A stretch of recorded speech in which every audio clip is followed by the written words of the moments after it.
there's mirrors involved. Yeah. It's all mirrors, bro. No idea. Inside your Smoke and phone, mirrors. there's just mirrors. It's crazy. Anyway, welcome to Good Not Great. Yep. It's another fine day. Today we have my friend Steve-O. I went to high school with him. You've done really well for yourself in multiple ways. I got to give it to you. And you also have a pretty cool following and like Instagram account that like kind of mirrors your lifestyle. Is that a fair way to put it? Yeah, it's a pretty accurate assessment. Are you an influencer? Are you an influencer? I Did you do Firefest? Dude. Oh my god, I wish I could have gone just to observe the shit show that ensued. You would have taken some good pictures for sure. I think I would still be considered an influencer, although I don't really consider myself an influencer anymore. It's like secondary. Yeah, like at one point I was really heavy into the Instagram stuff, posting 2 or 3 times a day, working with brands, traveling and like shooting photos of products or of locations for travel agencies. Like Instagram was kind of like your revenue stream, or like it was a part of it. I was in college when Instagram like really took off, and so I had a lot of free time. I was doing my MBA and was able to travel on the weekends and not really worry about anything as long as I had finished my schoolwork. Right. So it was a good portion of my income at that point, but it wasn't really my primary goal or profession. Gotcha. And so photography was like always a hobby to me, and just the influencing kind of came as a secondary benefit. Like, sweet, I'm already doing these things. Might as well keep rolling with it. That's crazy. How many followers are you at? I have like 155,000 followers. Jeez, dude. What's the most you've had? And at what point did you get past like 6 digits, hypothetically? The most I've had is like 190, mid 190,000. And you post like a dick pic and lost like 40,000. All the guys were like, I'm out. Peace. So it all happened when I was in grad school. I became a suggested user on Instagram, and so they just sent me a Suggested user? Yeah, so it's like when you join Instagram, You just pop up as like, you should follow this guy. Exactly. There's maybe like 20 or 30 people on the list, and so I thought those were like mutual friends on Facebook. I didn't realize that's like, we think you'd like this. it's both. So you have like, they first show the suggested users who are like the power users, and then from there they show like, hey, these are your mutual friends. And so they pick like every week to pick 20 or 30. I stayed on it for 3 weeks, so I went from like 10,000, 12,000 followers to almost 200,000 followers in about 3 weeks, which was pretty out of control. It opened up a ton Your of phone opportunities. must have just been having a fit. Did you turn off notifications? Oh yeah, it was all notifications off except for like people I follow. Yeah. So like, what were you posting that got you to the suggested Oh, user yeah. thing? Like what did you just were into it and you just posted cool stuff that you liked? Ton of like outdoor travel photos. Okay. Doing stuff with people. I was like kind of involved in the Instagram community, I guess, if you will. Because it was so new. Like, was it kind of easy back then? It was Or relatively? It was different. No, like- It was No, like, so easy back then, man. the algorithm was different, so it was still in the chronological posting, which was tight. Everyone misses that. Yeah, man. I still like, I wish. So that's actually what kind of made me stop using Instagram. Like, When they changed it? it was, I was kind of fed up with it because there's a lot of fake people on there, Yeah. just posting willy-nilly shit and like, being disrespectful to like the outdoors or just not doing it for the right reasons. And I was like, okay. Disrespectful to the Instagram outdoor No, host, or just literally the outdoors? Like, to the outdoors. Like, you have people who have never been in the outdoors before and now they're going into the outdoors for their first time. Awesome. Like, I'm a huge advocate for that. But then there's people who, like me, had over 100,000 followers and they're going on the outdoors. They're like jumping over barriers. They're going into illegal spots. They're trespassing. They're ruining dropping the nature to take cool photos. Exactly. And then broadcasting that to now millions and millions of people who now that sets a bad precedent. And I was like, okay, this is kind of pissing me off. I never thought about kind that. of like that bridge that has all the holes in it. Like The Vance Southern Creek Bridge or Thank whatever? you. Is that what you're Yeah. talking about? I feel like that's off limits. I think it's technically blocked up, but Yeah, at least that's a man-made bridge. You can still get out there, like no problem, but it's illegal. I mean, if they catch you, they'll Yeah. ticket you for trespassing and for stuff. sure. They can't catch you. And for I think jump. they should. What's up? Nothing. I'm really curious what you're gonna say now. You see, like, it's funny because like we've known each other pretty much our whole lives, but I didn't realize that you got your initial following from being a suggested user. I thought, or I could have sworn I even heard that it was like a sponsorship from like North Face or something like that. I've never worked with North Face in the traditional sense. I've worked with like Oakley and this brand I'm wearing right now, Westcomb. Okay. So it was an organic following up until the 12,000, and I was growing pretty well. But after that, it was not purely, but it was mostly the suggested user list that made it jump up. 12,000's impressive in itself. Yeah, it was happening slowly, or Yeah. it was getting there. So, Like if I had 12,000, I'd probably lose my virginity. Like there's at least a good chance. You could send some DMs, make something happen. Exactly. I'll donate 12,000 followers to you. Yeah, just post it. Hey, this is my friend. He's still a virgin. He's 20 Fucking something. rough. Here, we'll Dude. story it right now. Oh wait, we should story this. Can we? Yeah, I'll put you guys on the story for Oh, sure. man. Would you? Dude, Yeah. that would be insane. Absolutely. Oh man. I was gonna do it Become anyway. famous So overnight. Oh perfect. Yeah. Well, I Are you still need ready to for the fame? Can you handle it? just You're gonna- reporters out front in the morning. You're gonna change on me? Yeah, I start acting all different. I grow hair and just have like a weird like I don't know. I feel like a Leonardo DiCaprio hairdo. Grow hair. I got a wig. know. You want one? Yeah, that'd be nice. Why do you have a wig? Oh, just for dressing up like skiing like a dumbass sometimes, like Gaper Day. Oh yeah. So I have this blonde wig. It's actually a Hillary Clinton wig. Okay. And so I'll put that on and ski like kind of a maniac. I also have like a fur coat. And somebody gave me the alter ego name of Ferrari Johnson. I don't know. And I totally buy into the persona, and it becomes me when I wear it. It seems like a thing that can you only do it if you're a good skier or snowboarder? Because, like- I mean, you can do it at any stage, like on Gaper Day, but to do it on another day, you What is probably that? Gaper? Gaper. So like a Gaper, or like, have you heard of Jerry the Day Instagram? Yeah. Okay, so Gaper is a Jerry. It's just a term that Gaper was around before Jerry. It's synonymous, I guess. But it's anyone who okay. It's like okay, I got you. yeah, someone who like tries to send it but can't, or like is completely unaware of their surroundings. So like they'll have like the goggle gap going on, and then like their gloves are hanging off, and they're just like, okay. they just like don't quite get it. I guess in any sport. I mean, not just skiing; Right. it could be anything. And so Gaper Day is like at the end of the year.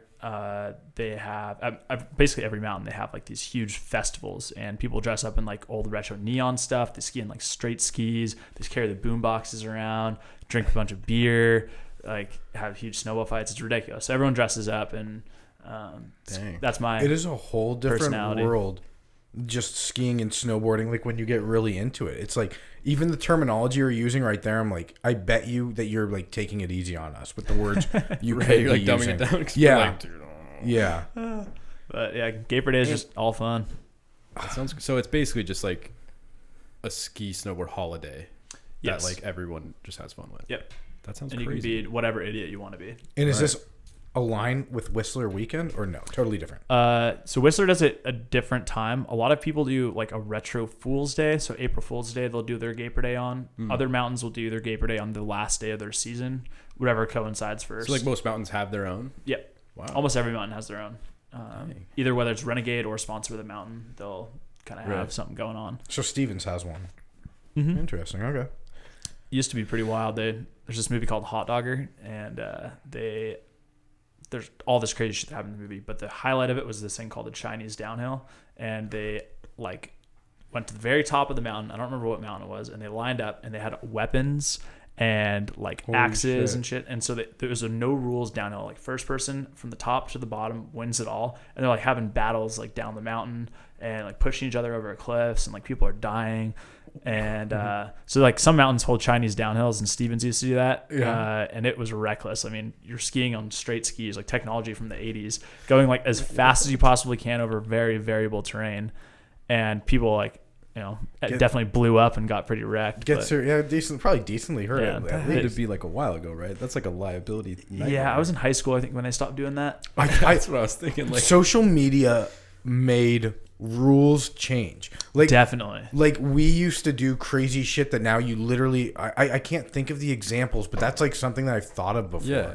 Is like we used to do crazy shit, but now we can't because we'll get caught. Remember doing Fugitive and stuff? Yeah. And like, I mean, I don't think I would be surprised if they still do that. probably, I doubt it. The cops could just like look it up and be like, okay, they did throw eggs. Yep. I checked their Instagram. Everyone's filming. Yeah, everyone's filming. We caught you. Yeah. That's crazy. So I would snowboard like twice a year because I don't enjoy it. And so I would go with my friends. And one time I went up with Steve-O, I want to say Dale and Tate. And obviously you don't know these right. people. But we get off the chairlift and there's a cliff to my left. And this is on a lap called Big Chief. I don't know what the fuck I'm talking about, but there's lap? a run. Yeah, I think run. A run called Big Chief, and there's a cliff to my left and like a straight, and you go down the straightaway thing and hook around so you can like loop around the cliff. We get off the chairlift and they just jump off the cliff, and I'm not exaggerating. It's like an 80-foot thing like this, and those freaks just ride it out. And I don't know how people like that's fun for you, and you couldn't pay me to even attempt. Did this. you just? I shit myself. I'm just saying it's like one of my first. I want to know if you lived. Oh, I didn't. No, he jumped off. I went down. You went down the trail. Yeah, I went down the trail and like walked. I like probably took off my snowboard and walked down the mountain. I'm done here. Yeah, exactly. Who's unbiasedly? I think you've answered this question for me before, drunk. But like, out of all the guys we went to high school with, like, who are you're the fastest? But isn't like the other Tate or Ben like better at tricks or something like that? I think you told me. Tate was always better at tricks. Dale and I would jump off the biggest cliffs. Okay. Kyle Coxon's the best skier overall. All around. Yeah. Oh yeah. Wow. He's the best skier out of anyone I know. Wow. So. And you've done like Junior Olympics. Yep. Okay. Grew up doing that, racing. Was trying to get in the free ski world tour in college. Ended up not doing that. Broke my leg before. Oh yeah. But yeah, thinking about doing that next year. I didn't plan to bring this up. I don't want you to think this is premeditated at all. But there was an accident on Stevens where somebody passed away, and you were with him. Yes. The whole day you were with him? Not the whole day. I was with him the day before, and then I got an invite to go touring at this place called Tunnel Creek. I didn't have my touring gear. I was planning on staying in Everett. All my stuff was up in Bellingham, so I drove from Stevens to Bellingham, grabbed my stuff, came back, did a safety meeting with him in the morning. I was like, all right, be back here at 9:30. Because you do safety meetings for crazy shit you're about to do. Yeah, it's kind of just like a safety meeting, like, hey, touch base, who's going, what gear do we have, everything works. Cool, we're going. There's this big cliff I wanted to jump off of, like 55, 60-foot cliff that I've been eyeing the whole year, and it was finally the day to do it, and it also happened to be the day to go touring with this group of like pretty elite skiers. So dropped off the cliff. When I landed fine, but I was backseat and ended up running into a tree, probably going 40, 50 miles an hour. What does backseat mean for people that don't know? I was off balance, so I landed like kind of leaning backwards, which is what you're supposed to do off of a cliff that big, but I just didn't recover in time, and I hit a tree. Ended up wrapping myself around the tree, broke my fibula. Yeah, is that right? The outside one, fibula, and like cracked a rib. So I was like, shit. I didn't realize my leg was broken at first, so I ended up skiing down on one ski, on one leg. Because you're like, this other leg just hurts, but I don't think it's broken. Yeah, and I was like, okay, I got the super cool opportunity ahead of me. Like, I'm probably not going to be able to do it, but I want to go down and tell them in person that I'm not going to be able to do it. Right. So I ended up missing them down at the bottom, got to where his office was. He was the marketing manager of Stevens Pass. Yeah. And took off my ski boot. At that point, ski boot was holding my leg together as a cast. Oh. And at that point, I was like, I'm screwed. All right, my leg's definitely broken. So other friend helped me get down to the aid room, which is basically a concrete bunker. And so sitting down in the aid room for about an hour, call my friend's dad, who's the resident doctor up at Stevens. He's like an orthopedic surgeon, comes and looks at it. They keep one up there. It's not like a medic. It's like, wow. So Brendan Frost, his dad. It's all coming Brendan's together. Dad, yep. And then another friend's dad, they're both the doctors, both the orthopedic surgeons. And so up there, so call him, he comes, looks at my knees, like, yeah, your knee's messed up. And, oh, yeah, your leg's broken. I was like, okay, shitty.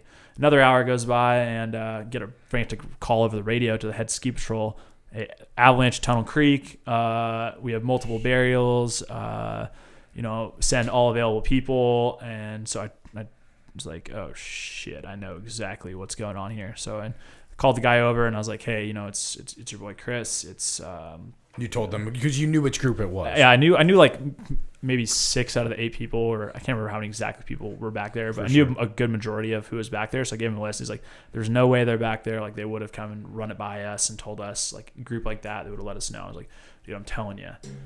So it comes back another 30 minutes later, 40 minutes later, that they've started digging the bodies out and names come over the radio and stuff. And it was like, and at that point, it was bodies, like it wasn't. Yeah, it was. First one was partial burial recovery. This pro skier, Lee Sogstead, she survived. She had an airbag backpack, so that was super lucky. And we're just hoping, keep getting calls over the radio. So there's three in there.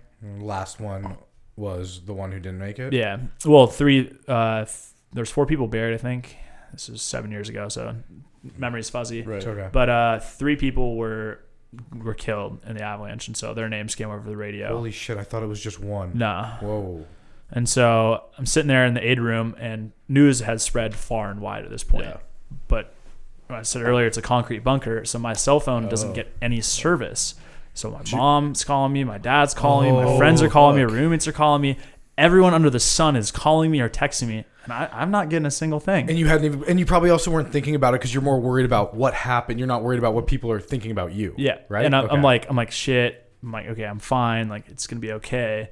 And so my roommate at the time at Western was up there, and he's like, yeah, I can drive you home. So I wasn't in any rush to leave the aid room because I couldn't drive or anything. Yeah. So maybe 5 hours later, I finally leave the aid room, and my phone just explodes basically.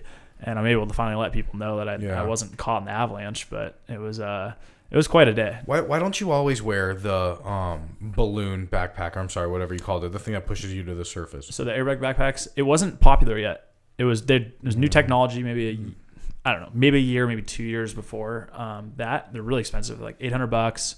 People were like, I don't know if I want to throw down on this. And right, because it's kind of like a rare occurrence. You'd need it. But yeah, clearly. but I mean now it's like I don't ski without one if I'm in the backcountry. Yeah. So it's, I mean, basically went and bought one that next season, and I was like, yep, all right. I bet a lot of people did. Oh yeah, yeah, because I mean it was a New York Times expose. I can't remember what the title was, but it was some Tunnel Creek, Stevens Pass.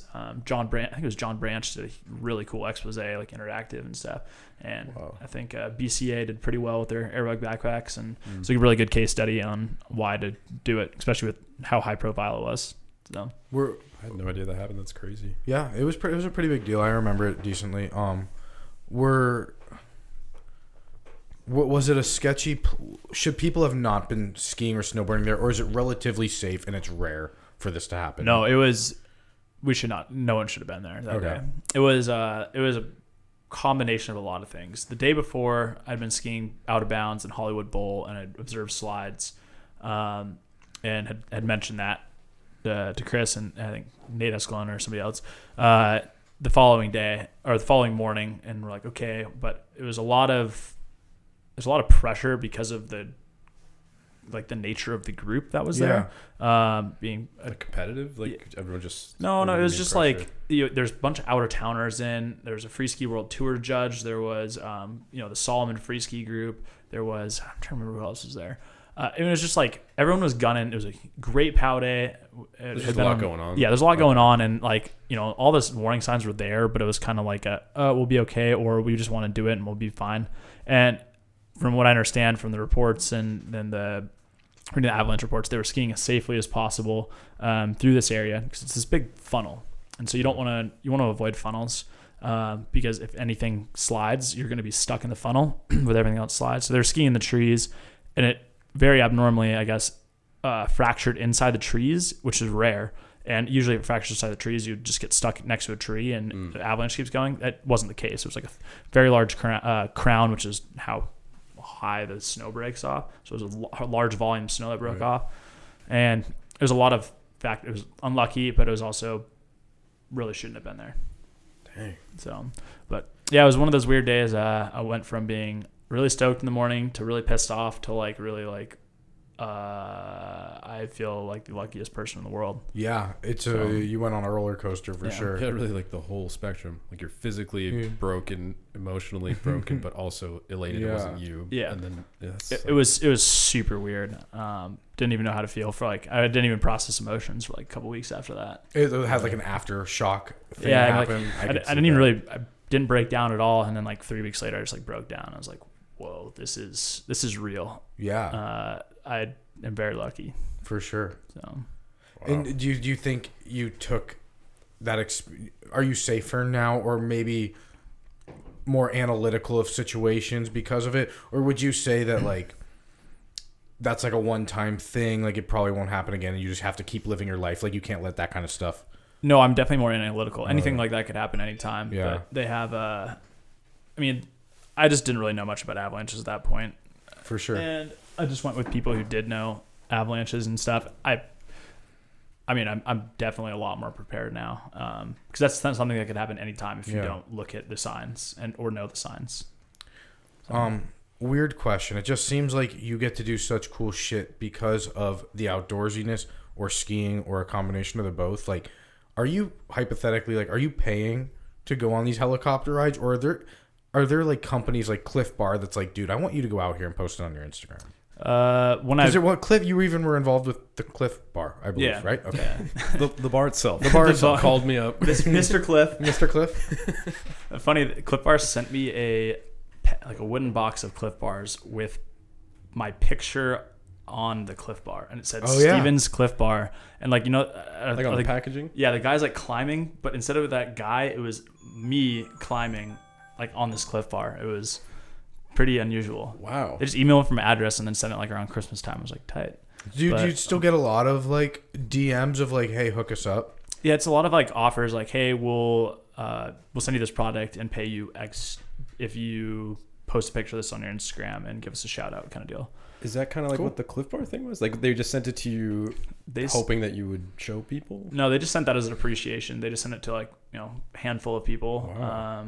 And yeah, it was strange. I don't know if they did it nationally, but I had a couple friends who got hooked up, like photographer friends and ski friends, and that's so cool. Yeah, it was kind of wild. Dang. But yes, I mean, to answer your question earlier about the heli and stuff, I've been in a heli, but not paid for. But stuff like that does happen. Like even like trips and like adventures have happened. That's so absolutely. Cool.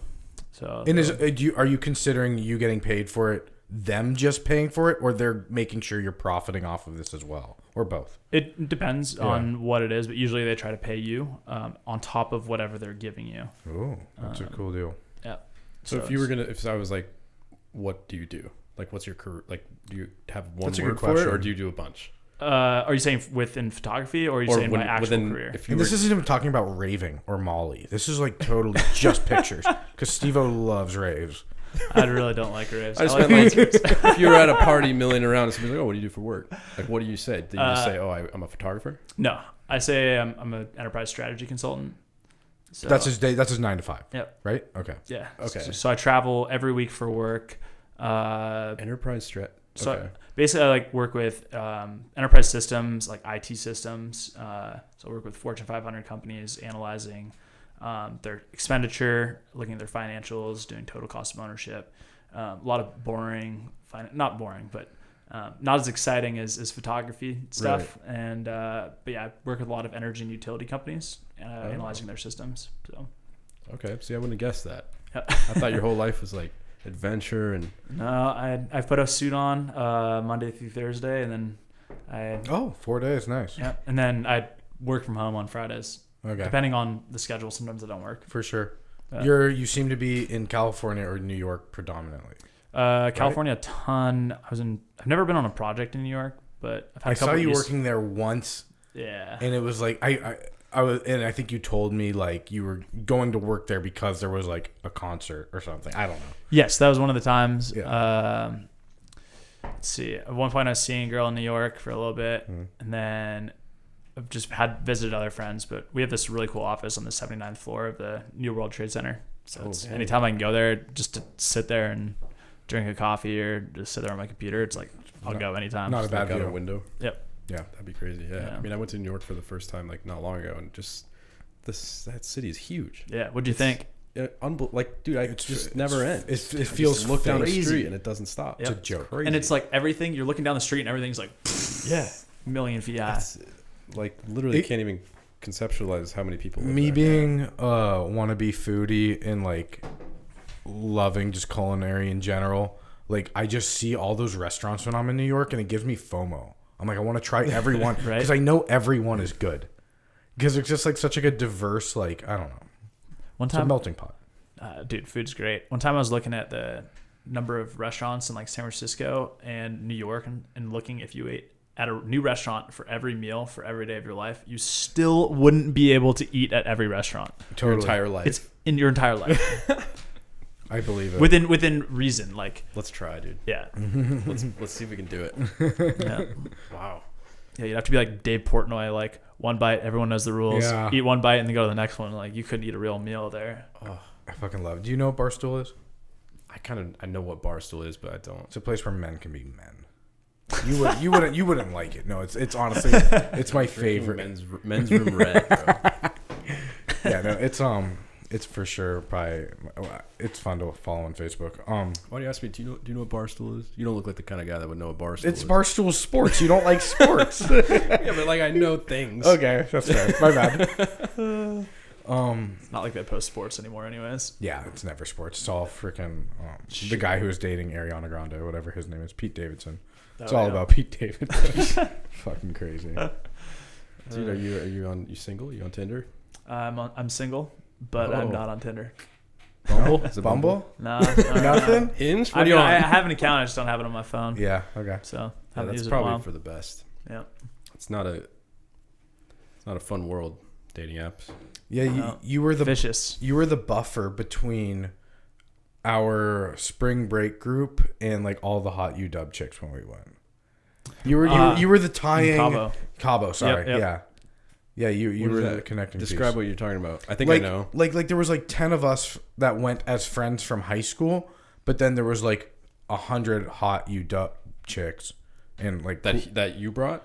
No, I just knew quite a few of them. He just knew them, and knew a bunch of UW guys. So I was like, no, yeah, I know Steve-O. Like, do you care if I come into this hotel room? And they're like, oh, you know Steve-O? Yeah. Oh no, Steve-O, you want to have sex? Sure.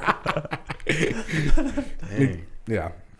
Yeah, that was a rowdy trip. I was just in Cabo over New Year's, and I was walking the streets, and I was like, just looking this up. I was like, damn, that was too rowdy. Who'd you go with?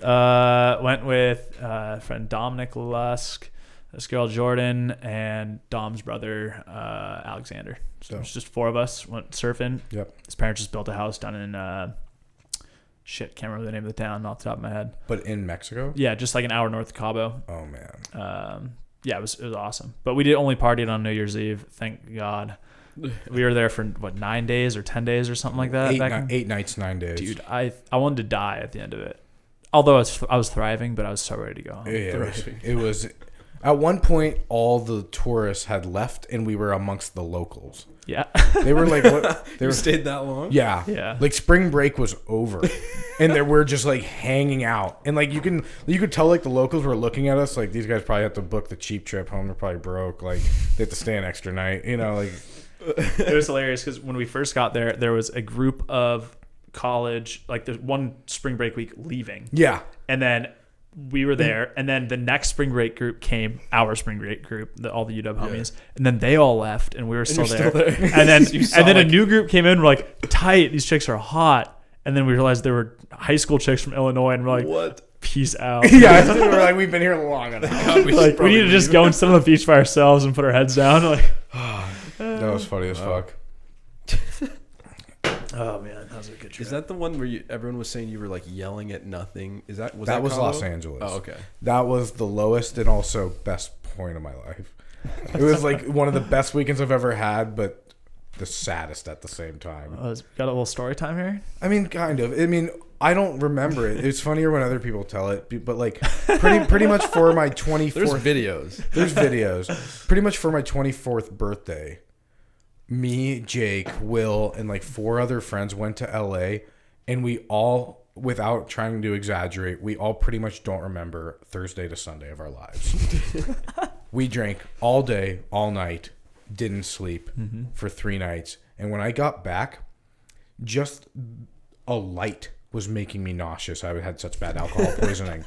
I like there was like a little lamp in the corner of my bedroom, and it was making me nauseous. And I didn't have the physical or mental energy to get up to turn it off. I didn't leave my bed for like 2 days. Like my mom had to like bring me food and water. I should have went to the hospital. Is what I'm getting at. So you needed like an IV. I needed an IV. Or like just Pedialyte injected. I guess it's the same thing. Same. I needed all of it.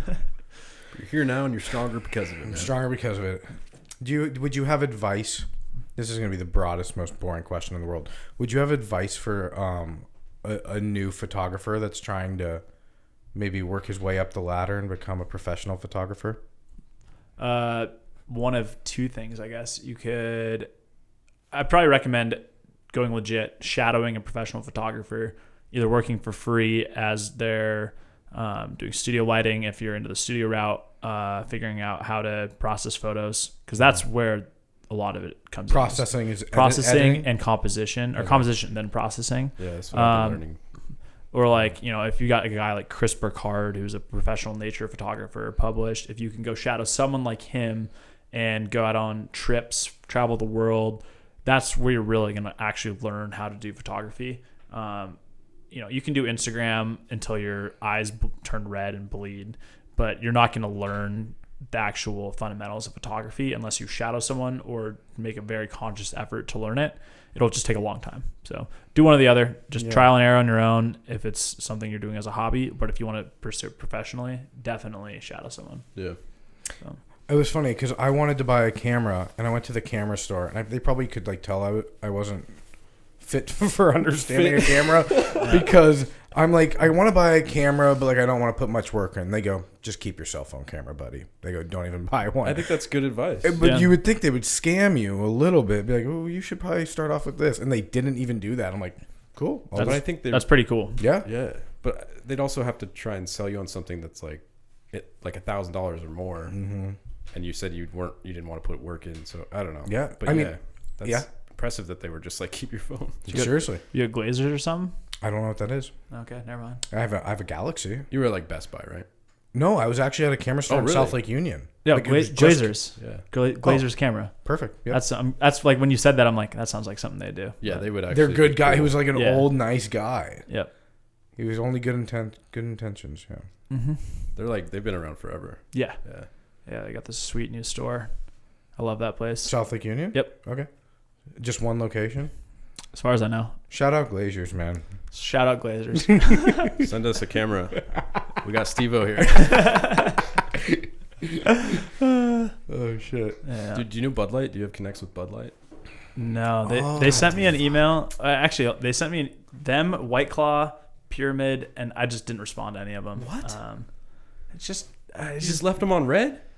You left Bud Light on red? yeah. It's like, okay, Get so, out. It's all we drink. Other So than some of them, it's like we'll pay you $200 to go post, like go out and do something. So you want to spend a whole day doing something cool. it's not worth It's it. not a problem. And you have to post like a picture of like, hey, it's my Bud Light. Look at me. Like I'm Hashtag drinking Bud Light. like with a big smile on. Like, I'm having so much fun with my friends. Like that's not worth $200 to me. Like I don't give Yeah. a shit about that. So half the time, unless it's like something serious product or something, I would have done it with White Claw. I just didn't see the email until like 2 weeks after the deadline because I just love White Claw. Yeah. But Is that what they do? They like blast a bunch of people with a deadline and they're like, send us confirmation and here you go. basically, yeah, they're like, hey, we have a campaign that's running from now, what's March until April 15th. Send statistics from your Instagram account, how much you'd like in compensation. We'll send you basically like a Visa gift card to go buy the product, and then we'll pay you after you post it. With the agreement, you have to keep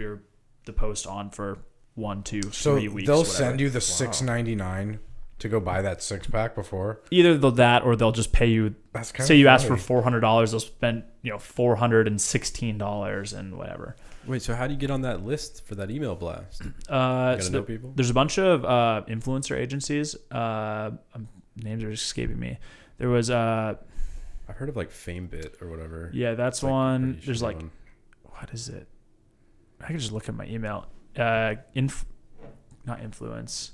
I don't know. I'm gonna have to. Okay, I think look. I get it. But Yeah, but there's they're like there's a bunch networks. of them. It's not like Yeah, I mean, if you basically just Google Instagram influencing agencies, there's like a host of them, yeah. and I can't remember any of the names off the top of my head. But Wow. you can just sign up for them for whatever. I mean, you could even probably do it for this podcast and, so- say, and- we'll give it a shout nobody out. would pay us for this shit. They'll pay you based off of what your metrics are. Yeah. Okay. Also, this is kind of ridiculous. Say you have 2 people with the same metrics, and they say, "What are your rates?" And you're sitting next to the person, and if the one person says 400 and you say 1,000 per post, they'll go with you 95% of the time at 1,000 over 400. Because they think that because you think your worth is that high, or you're saying your worth is that high, that you're worth that extra $600. It kind of makes sense. It makes sense, but it's like kind of counterintuitive at the same time. Like, okay, these guys fundamentally they look the exact same, are taking the same type of photos, are conveying the exact same message in their captions, but we'll give this one guy for $400 a post. We'll give him 1 post, and we'll give this guy 1,000, 3 posts at 1,000 each. It's like, why? Maybe it's like I mean, I'm just guessing like part of it might be like a loyalty thing. Like maybe if we pay him what he wants, he'll work with us again. Possibly, yeah. Because if I was interviewing 2 people for a company I just created, and one guy was like 20K and the other guy was like 50, I'd be like, oh, the 50K guy's probably gonna be better, even if their resumes are the same. Even though it's not the same with Instagram, because if you're getting the same metrics, it's like you can't really fluctuate that much. But yeah. Wonder if it has to do with like the people who are organizing these campaigns just don't know social media, or like No, I think they know it. It's They just, do? there's like, I don't know, in business school they were teaching us this, like basically if you set your worth higher, like you set yourself as a luxury brand, then people are more inclined to do it. Like why do people buy Voss water? It's because Right. it you know, looks nice. yeah, it's like big dick energy. Like, Totally. it doesn't make any sense, but it draws the reader or the viewer or the buyer into whatever. It's like, they're when you doing. see something on Amazon and you're like, why is this $4.99 Mm-hmm. compared to this other one that's the same thing but it's $16.99? Like, what's wrong with the $4.99 one? Exactly. Interesting. Yeah. I've never thought about like that, because I will, if there's a brand that's a few bucks more and I've never heard of either brand, I'd be like, I'm gonna get the nicer brand. Yeah, because Yeah. it's nicer, but But I it's don't know perceived that. value. Yeah. Weird. That's a good tip, man. Yeah. It's kind of Probably funky. works with jobs too, you think? It has to. Definitely, yeah. With Yeah. like buying resume or giving an offer and stuff. Right, yeah. Yep. Dang. They think, oh, this guy knows what he's doing, and you're laughing straight to the bank. I don't Fuck. advocate for that, but I think the psychological aspect works anything. Totally. What are you doing in Europe? Is this just for fun that's coming up? Yeah, mostly for fun. It's my friend David's 30th birthday, so we're going over there to ski this thing called the Hot Route or Hot Route. Sounds German. Is this Germany? It starts in France and goes to in Switzerland.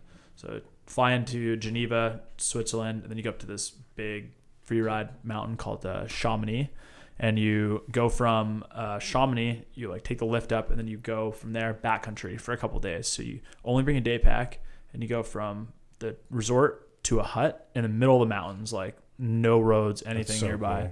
So you ski tour there, and they have like beds, food, alcohol, everything that they like either helicopter or they have to helicopter it in. I don't know how else they'd get there. Yeah. It's so remote. And so you just sleep there, and then they pack you you eat breakfast, and they pack you a lunch, and then you go maybe 10, 15 more miles the next day, end up at another hut, and then ski all these super gnarly lines along the way. And then you do that the next day and the next day. Are you hiking back up, or you're skiing in a direction of your end destination? Is it all lined up to be downhill? Yeah. So you're skiing in the direction of the end destination. No basically. way. And so it's like Wow. you have to That's go. kind of cool. Yeah, you have to go uphill, like climb over the summits of mountains. You have these things like called climbing skins. So if you've ever heard like shark skins smooth one way and grippy the other way Yeah. during Shark Week, well, that's the exact same idea with the this like thing, the climbing skins. So you put them on the bottom of your slide skis. and you can like. Exactly. So you can Whoa. walk uphill in snow. And so you do that, and then you take them off and you get to the top. You ski down. So it's probably like anywhere from 6 to 12 hour days getting from hut to hut, and then depending on if you add extra lines, you It start must like be exhausting, dude. yeah. Yeah, because I was watching your Instagram story, and I'm sure it's easier. That's why people do it. But walking in it almost looks harder. No?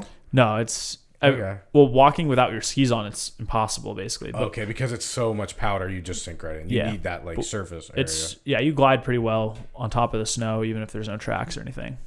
Works out Is surprisingly it like, awesome. yeah, like digs in well enough that you can kind of like push and. Yep.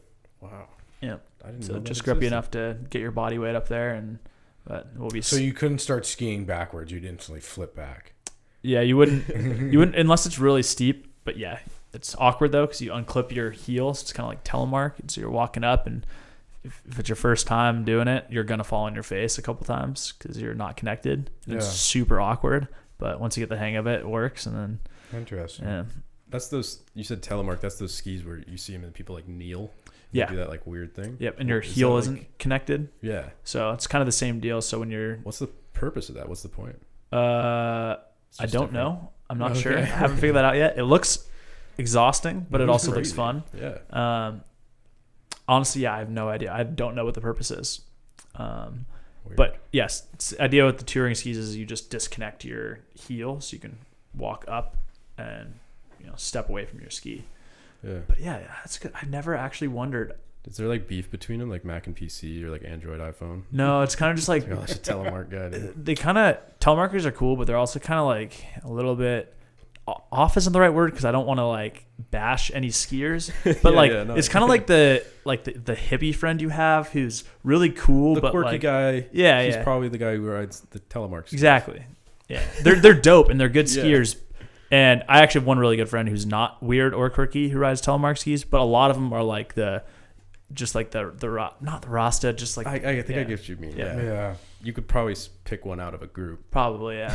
They're like really like talking about their hobby, like more so than other people. They'll tell you everything about it and they'll keep going on how passionate they are about it. So it's cool. I mean, to each their own. Just different. Yeah. I don't know. There's got to be like people like that in every single hobby, I think. Oh, for sure. Yeah. Yep. I mean, CrossFit for sure. Those people, vegetarians, vegans, they're passionate. I think, Yep. Yeah. They're like. Is veganism a hobby? Yeah. They act like it is for sure. So you got the telemarketers of skiing, you got the vegans of eating, you've got the lifted truck guys of cars. Then you have Yeah. Christians. Yeah. Yeah. Just Christians. I don't know. Quirky, a little weird. Like hold the whole world. Yeah, just because like you're outdoorsy, I feel like this would relate to you. Have you seen the movie Free Solo? Yeah. It's good. It's so good. We just watched that Yeah. the other day. Were you guys' hands sweating? Oh, Dude, yeah. I had like a stomach. I couldn't even. I was like, this isn't real. Yep. Like you almost can't even.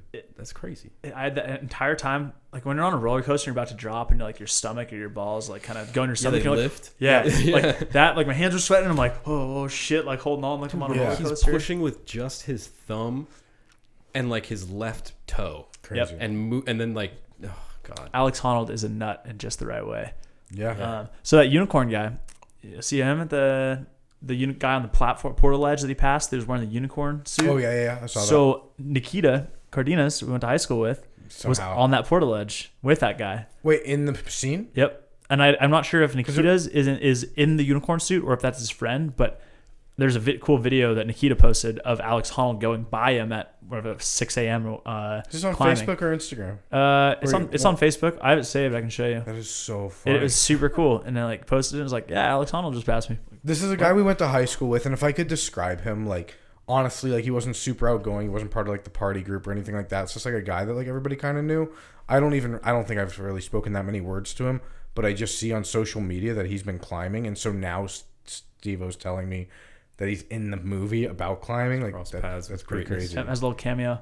This was a guy that we didn't really like skiing with snowboarders in general, just because if you're going backcountry or like across hills, like you're gonna have to wait for him. It's just different. Nikita was a snowboarder, and we enjoyed skiing with him because he kept up, was down to send really gnarly shit, and just never made us wait ever. And we're like, all right, you're one of us. Tight. That's a question. What goes faster, snowboards or skis? Probably skis. Skis way faster. Okay, what about tricks? I feel like snowboard. Also skis. Really? Way sicker. So then what's the point of like fucking all these people? Why are people snowboarding? Yeah. I mean, snowboarding's tight. Like if preference. you like surfing or if you like skateboarding. Risk of injury. Probably Skiing probably has a higher risk. Probably snowboarding. Really? Yep. Break your wrists from falling. And you're facing not... Break your back. Yeah. You have a higher chance of blowing out your knees skiing, but everything else, snowboarding, you're going to... Skis detach, so like it's a little True. safer, I would think. Snowboard, you're strapped into a... The thing that freaks me out about skis is the fact that my legs can go different directions. Only when you're first starting.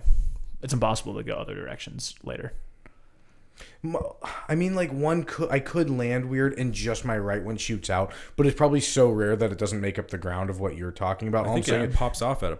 Like if it got ever crazy, it would just disconnect, right? Totally. And then your leg comes back. I don't know. But okay. Snowboarding's I've wicked only fun. skied once. Yeah. I've snowboarded mostly, but Yeah. it just feels cool to me, snowboarding. And I skated as a kid. So it's just like, I was like, oh, I'll just snowboard. Yeah. But I've skied a couple times. It was fun. I wish I would have started skiing, not snowboarding, because I don't think I would enjoy either one that much. Yeah. But I think I'd like skiing more.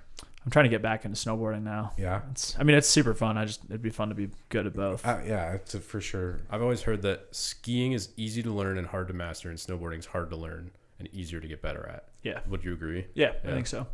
And then if you the learning curve drops off immensely if you do one or the other already. Yeah. Like I've seen snowboarders start skiing and be like an expert skier within 1 year. And I've also seen Right. skiers become basically expert snowboarders within a year or two as well. Yeah. Like I snowboarded for like 2 years, and then I tried skiing, and I wasn't good, but I could ski. Yeah. Just because like you understand, I think like edges and things. And then like the fall line, and you're like, oh, okay, I know where to fall and not to fall. And Yeah. That's interesting. so Why do you just want to do snowboarding just to do it? yeah, I mean, it's kind of fun. It's just works a different set of body parts and fall differently. And I really want to ski or snowboard in POW. Like I've never done that on an adequate POW day because I was always like, well, it's a good POW day, I'm gonna go ski. Like why would I waste my time doing this? And I really now want to see what that hype is. Yeah. See, I'm more of a snowmobile guy, sitting down. I'm in the exact same comfort as I am right now. I might even have a leg kicked up how I do now, and it's relaxing. They got built-in hand warmers on the grips. Exactly. I like your style, Landon. Yeah. No, I'm not an adrenaline junkie. You can get real adrenaline on a snowmobile if you want. True. Or you can get leisure. I mean, you can just yeah, you can be lazy. go to Minnesota and ride across lakes just all day long. Just I've never thought it would be like a jet ski. You just like nothing. You don't have to watch out for anything. Is what I'm saying. nothing. There's literally there can't be anything on top of a lake. Yeah. It's impossible. Well, not impossible. I shouldn't say, but yeah, Landon will find it. yeah, If anybody were to, yeah. yeah. Dude, we should go do that, man. Oh, honestly, I've never been on a snowmobile. Oh, I would be more than happy to go to Chelan with you and go do that for like a weekend trip next winter. Have you ridden out there before? Chelan, yeah, and of course Chase's cabin, which I'm That's sure. right. I've never been out there, but I forgot you had that. Have you ever been in a fight? No, Never? no, You haven't? Just like in your whole life, not just high school. never. The only time I've ever been in a scuffle was that time that guy punched me in the face. Oh, do you want to? Yeah. Oh yeah, holy fuck! We almost forgot it. You almost got away with that one. Man. All right, rolling up the sleeves. Whenever you're ready. Where should I start? Okay. So you're at a party and you meet a chick. we were talking about your teeth, and we were saying they're so white, looks great, and then you were saying that you wanted your teeth chipped, right?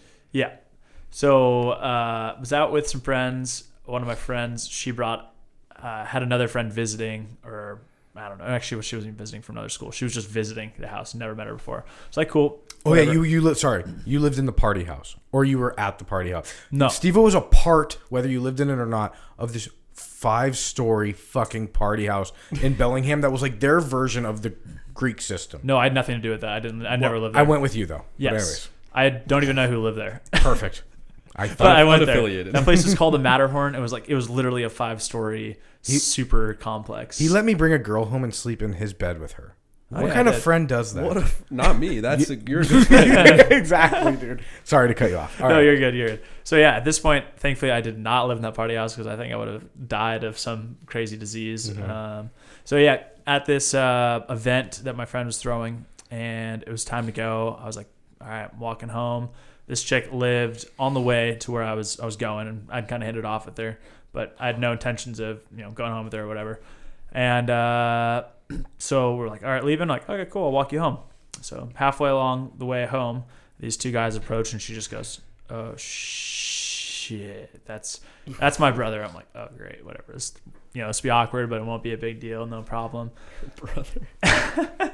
And so it turns out, let me preface. So she's Hispanic, and so is he, and it seems that they're more protective of their siblings than other races. There's a lot family of ties. Yeah, there's a lot of family ties, family love. Like, I love my sister, but I'm not gonna, unless there's like Unless he was like Mexican, you wouldn't punch him. I'm just joking. so I love my sister. I ain't gonna protect her. but like my sister and I have like a different relationship where it's not Totally. like, I'm not gonna kill somebody because they looked at her. Yeah, exactly. Yeah. So walking home and he sees her. He's like, "Oh, who the fuck are you?" Like, "I'm just walking your sister home, man. No, I'm not trying to cause any trouble." And he was very drunk. Probably had some white powder up his nostrils at some point. It was very aggressive. His friend was trying to hold him back. It was going successfully. I'm like, "Hey, I'm not trying to have any problem." How long is this lasting right now? We're maybe at the 20-second mark right now. Oh man, Not so he's 20 mad minutes. from Wow. he's probably No, mad yeah. as he Like, walking. he was basically rabid, foaming at the mouth as he's like approaching and realizes there's a guy with his sister at night. And she's like, "It's okay. Like, he's one of my friends. Like, don't worry about it." And he's like, "No, fuck you. Fuck this. Like, I'm not letting you walk home with my sister." And like shoves me. I'm like, dude, his friend grabs him, is holding him back completely. And I'm like, all right, well, I'm just gonna go. And he's like screaming at the top of his lungs at this point. And people are coming out of their houses For sure. And I'm like, dude, this is just not a good situation. Like, I don't want this. So he breaks free from his friend's like hold, comes and starts swinging punches. I throw a block. I'm like, not even gonna hit this guy back because it's not worth it. He's also off balance and not really delivering. So ends up getting 1 or 2 good punches in, hits me in the mouth. I don't notice that my tooth chips. Right. So go home. I was gonna walk her home, but she ended up coming back to my place. Okay, all right. Out of all this, because the cops got called, I'm guessing, and you guys were like talking together about and everything. she was also pissed off at her brother. And, Good for her. So then wake up the next morning, look in the mirror.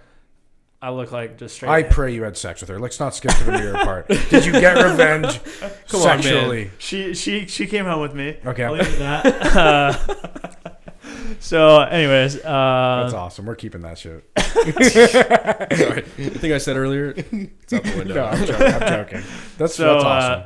Yeah. So, anyways, I look and I'm like looking like a hillbilly Tom from Deliverance.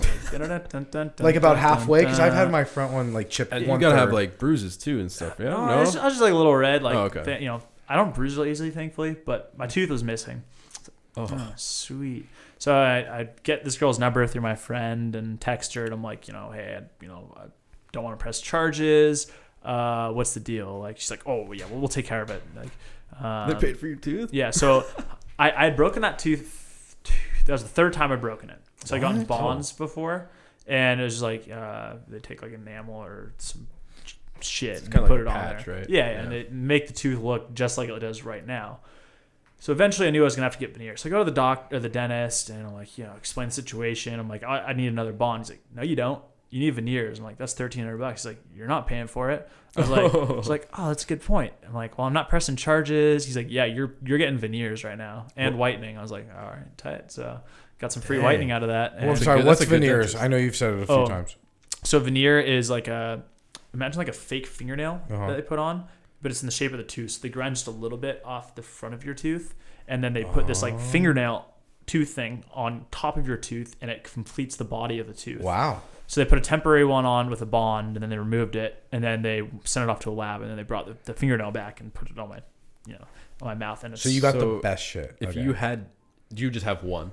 Just this one, yeah. Oh, okay. Because people get entire sets, like of their teeth that are like Luke's brother-in-law was like used to be a meth addict and had no teeth, and he got veneers. Whoa. And they like ground out all of his teeth to like nubs basically, and then like put real it was crazy looking. Oh, so those are crowns, I think. No, I think it was veneers. Okay, I don't know. Interesting. Yeah. Maybe it might be crowns. I'm not sure exactly. I don't know. I just know one of my buddies has that on 2 of his teeth, and like every once in a while he'll like be skiing or doing something and it'll get knocked out and just have like a snaggled tooth. It looks really funny. Holy shit. My friend has a tooth on a retainer that like just pops in and out. Oh, like it's just a little tooth because he's missing a tooth on his bottom, and so he has like it's a retainer that just has a tooth. So like a lot of hockey players and shit have that. Yeah, I think it's probably a cheap way to just get your teeth back for a second. It's kind of tight. Yeah, I have a friend that did that too. I think he was waiting for the retainer to like have his teeth be in. He was gonna wait for his teeth to be in the right position before they put in a permanent tooth. Yeah. So he had that temporary thing you were talking about. Where he just clip a tooth in pretty much. Yeah. I wonder if it's so that your other teeth don't move. Also, could be part of it. Yeah, it doesn't close out the gap. Right. Well, that's a good topic to end things. Yeah, that's a funny fucking story. You should have sued them, but yeah, good shit, man. Yeah, it wasn't really worth it. The great part is I would go to the weight room at Western, and I would see the guy every day that did it, but he was so fucked up that he has no idea who I am. So I'd just see him and I'd like just nod and smile at him, and he'd just be like, "Oh, you can tell that he's not like avoiding you unawkwardly, like he genuinely has no clue." Had no fucking idea, and his sister didn't tell him either because there was no point. Like it was like it didn't fucking matter at all. Like I didn't fight him then. I had no beef after either. I just knew he was just being a dick and whatever. You want to get some more. Like I don't know, some more teeth out of it or something. Have it pay for something else. Got the whole set. Dang. Anyway, thanks for listening, watching. Yeah, that was you have cool experiences. That was interesting, actually. Thank you. Yeah. Looking forward to many more. I appreciate you guys having me on the show. Yeah, for sure. So, we're at a certain point we're gonna have to start bringing good guests back. So when you have some crazy shit happen, come tell us about it. Or if you have like a cool story, whatever it is, yeah. Got a lot more crazy stories if you guys ever need me. I know you do. And most of your stories aren't appropriate for a podcast. Oh no, I've drug fueled, just a lot of horrors, violence, violence. And on that note, beating that guy behind Walmart. Just kidding. Yeah, I got some interesting mountain ones and whatever else. Totally. So good shit, man. Yeah. Cool. Thank you. We got to get to know you a little bit better. I didn't know a lot of the answers to all those questions. So good. Right on. Well, thanks, guys. Thank you, man.